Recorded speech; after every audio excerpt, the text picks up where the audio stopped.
MIDC Khamgaon परिसरात 19 मार्च 2022 रोजी सकाळी 8 वाजताच्या सुमारास भारत दूरसंचार निगम लिमिटेड BSNLच्या गोडाऊनमध्ये भीषण आग लागली. आगीची माहिती मिळताच खामगाव अग्निशामक दलाच्या 2 गाड्या घटनास्थळी दाखल झाल्या.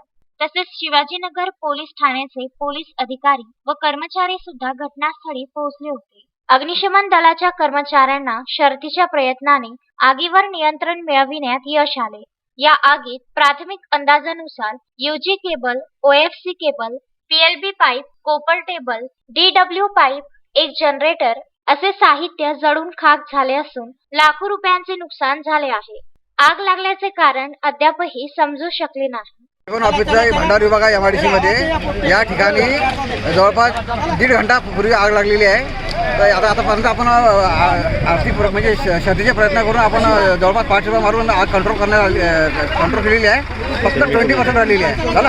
आणि यामध्ये मोठ्या प्रमाणात केबल जे BSNL जे केबल लागतात ते केबल जळालेले आहे. त्यानंतर जनरेटरला एका जनरेटरचा स्फोटसुद्धा झालेला आहे. आणि इतर खूप मोठ्या प्रमाणात केबल इथं आहे. तर आपण वाचविण्याचा प्रयत्न करत आहे आणि आग विझण्याचं काम चालू आहे. मोहम्मद फारूक, विदर्भ न्यूज, खामगाव.